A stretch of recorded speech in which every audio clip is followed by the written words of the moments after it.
Hello everyone, अस्सलाम वालेकुम। तो आज हम जेंट्स कुर्ते की कटिंग करेंगे। ये बिल्कुल फुल साइज़ ये जो एम्ब्रॉयडर्ड कुर्ता मिलता है अनस्टिच पीस होता है, तो उसको स्टिच करना है। तो ये मिडल में जो बटन पट्टी होती है वहाँ पे थोड़ी सी एम्ब्रॉयडरी बनी हुई है। तो यहाँ से बिल्कुल जो मिडल है वहाँ से इसको मैंने हाफ़ फोल्ड कर लिया है। देखिए इस तरीके से लाइन बीच में से सीधी करके इसको हाफ़ फोल्ड करके रखा है, और बंद साइड आपने देखा मेरी तरफ है और ओपन साइड दूसरी तरफ है। और ये कुर्ता है, इससे मेजरमेंट लेना है। तो सबसे पहले लंबाई निकालेंगे और ऊपर जो आप देखते हैं पीछे का पार्ट 1-1.5 इंच बढ़ा हुआ रहता है, तो वहाँ से नहीं लेना है। जहाँ से फ्रंट का शुरू हो रहा है ना, वो जो बढ़ा हुआ है वहाँ से छोड़ के नीचे से लेना है। और उसके बाद चेस्ट का मेजरमेंट लेना है और हिप का मेजरमेंट लेना है। तो हर किसी का अपना साइज़ होता है, जिसका भी सिलना है आप उसका कुर्ता ले लीजिए और फिर उससे मेजरमेंट सारा निकाल लीजिए। और ये देखिए आर्म होल, इसका मेजरमेंट देखिए ऐसे घुमा के नहीं रखना है मेजरिंग टेप को। ये देखिए ऐसे गोल करके नहीं रखना है। पहले इसको जो आर्म होल है इसको पहले सीधा करना है। अगर आप गोल करके रखेंगे तो ज़्यादा आएगा। और देखिए यहाँ से फिर ये इधर को घूमता है, तो सीधा सीधा हमें मेजरमेंट लेना है इसका, क्योंकि घुमा के रखेंगे तो वो फिर ज़्यादा हो जाएगा। और स्लीव्स और लेना है, और स्लीव्स का जो बॉटम होता है उसकी चौड़ाई कितनी वो रखना है। उसके बाद देखिए ये भी एक इम्पॉर्टेंट पार्ट है इसका, जेब का। जेब पॉकेट जो होती है उसका भी लंबाई चौड़ाई नाप लेना। ये मैंने बुक में लिख के रखा है। और दामन कितना है ये भी नापना है। तो अच्छा, और फिर गले की लंबाई और चौड़ाई वो भी नाप लेंगे। तो ये देखिए ऐसे रख के, ये जहाँ से हमारा शोल्डर अटैच हुआ है ना वहाँ से नापना है। तो जितना आएगा, ये कुछ 5 इंच आया है डेप्थ में, और फिर इसकी चौड़ाई 6 इंच ही रहती है ज़्यादातर, तो ये 6 इंच ही रखा है मैंने।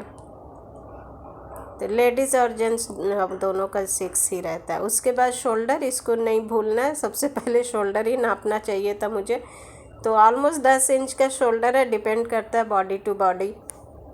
बेसिकली एक एक चीज़ का मेजरमेंट लेना है। ये शोल्डर 9 है तो 10 इंच रखेंगे, क्योंकि हाफ इंच सिलाई में जाता है। सब जगह 1-1 इंच का मार्जिन रखा है एक्सेप्ट नेक लाइन, और उसकी लंबाई चौड़ाई में नहीं रखा है। और देखिए सबसे पहले मैंने इसकी लंबाई निकाली है जो कि 42 इंच थी आई थिंक, और ये शोल्डर 10 इंच है, और 10 ही इंच आर्म होल रख लिया है।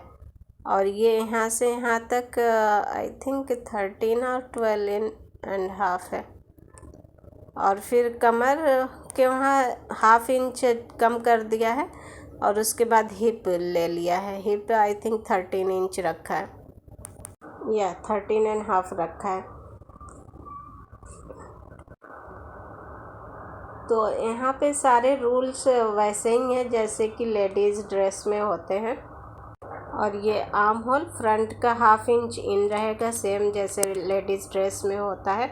और यहाँ जो ये बैक का जो पहला निशान था ना, वहाँ से 1 इंच रख के और इस तरीके से गोलाई का निशान दे देना है। तो ये सब सेम ही रहता है, चाहे जेंट्स कुर्ते की कटिंग करें या फिर लेडीज़ की। और ये फ्रंट का भी गहराई का निशान लगा लिया है, और ये 3 इंच नेक का है। अब यहाँ पे एक रूल ब्रेक होगा। हम शोल्डर लेडीज़ में कितना डाउन करते हैं, हाफ इंच, लेकिन यहाँ 1.5 से 2 इंच तक डाउन होगा। मैंने 1.5 इंच पे निशान लगाया है। अब आ जाते हैं इधर कमर पे।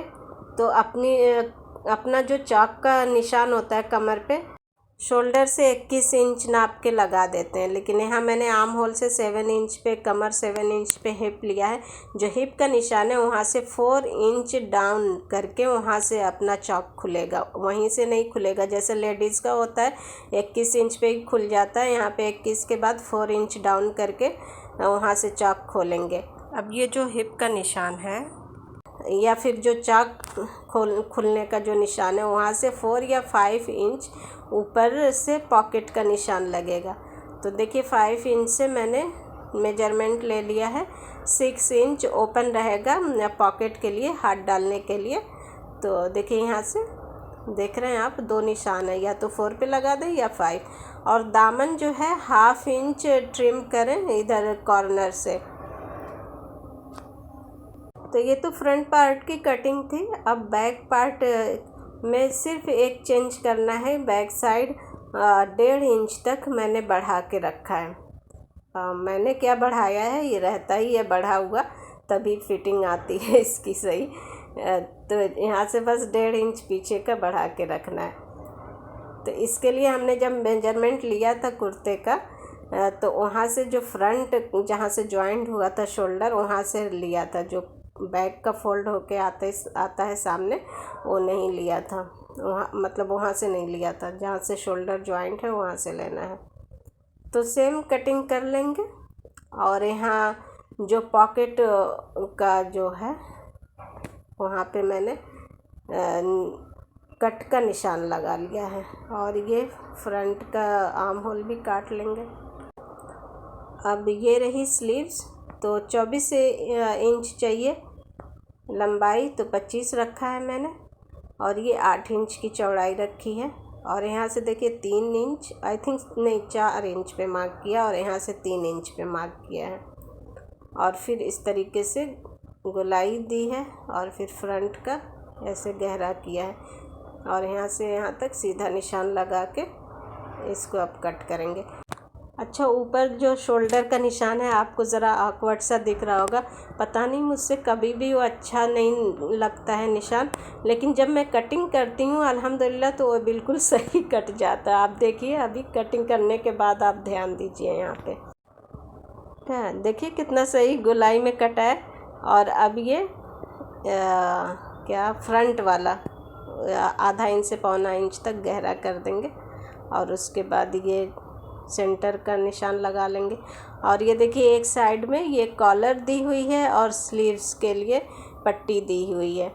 तो इसको तो कट करके निकाल लिया है, सिलाई का मार्जिन रखते हुए ऐसे ही रफली कट कर लिया। अभी इसको प्रेस करके सीधा करेंगे और कॉलर को उसके साइज़ का बुकरम काट के फिर लगाएंगे। तो वो पार्ट 2 में आप देखेंगे, स्टिचिंग का वीडियो इंशाल्लाह पार्ट 2 डालूँगी, तो उसमें आप देखेंगे। तो ये सब कट गया है ऑलमोस्ट। ये स्लीव रही, ये स्लीव्स की पट्टी है। इसमें थोड़ा सा जोड़ आएगा क्योंकि ये जो एम्ब्रॉयडरी है, थोड़ा ये लोग तो एम्ब्रॉयडरी करके दे देते हैं, बाकी प्लस माइनस तो अपने को करना पड़ता है इधर उधर। खैर ये नेक का भी कटिंग कर ही लेते हैं। तो 3 इंच चौड़ा और 5 इंच गहरा। आपने देखा मेजरिंग टेप को मैंने तिरछा करके रखा था, और नीचे से भी वो 3 इंच का बॉक्स बना के और फिर इस तरीके से गोल गला कट कर देंगे। और यहाँ पे ये बिल्कुल सेंटर से बटन पट्टी का जो है इसको कट कर लेंगे। मेक श्योर करें सब तरफ से बराबर है। और जो तावीज़ की जगह है ना, वहाँ पे 1.5 इंच तक निशान लगा दिया है, पूरा नीचे तक नहीं कट करना है। जो तावीज़ बनती है वो 1.5 इंच तक रहती है, तो वहाँ पे निशान लगा के फिर कट किया। तो यहाँ पे तो अपनी कटिंग जो है कंप्लीट हो गई है। और ये देखेंगे कुछ ऐसा है। और अब ये रही पॉकेट के भी कटिंग कर लेते हैं। तो ये कुछ 24 इंच लंबी है और 7 इंच चौड़ी है, 7.5 पौने 8 तक होगी। तो सिलने के बाद 7 इंच आ जाएगी। और ऊपर का जो ये थोड़ा सा ऊपर जो ट्रायंगल जैसा रहता है ना, तो इसको कट कर लेंगे इस तरीके से रख के, या तो ऐसे चॉक से मार्किंग कर लें या फिर ऐसे फोल्ड करके काट लें, जैसे भी आपको आसानी लगती है। तो सारी चीज़ें तो कट हो गई हैं। अब जब सिलने बैठेंगे तब उसको काट लेंगे। तो इसमें 2 पॉकेट था, इसको अलग कर लिया है। तो जब सिलने बैठेंगे तो फिर बुकरम वगैरह काटेंगे, बटन पट्टी वगैरह काटेंगे। So stay connected for part 2। Thank you for watching. अल्लाह हाफिज़, टेक केयर।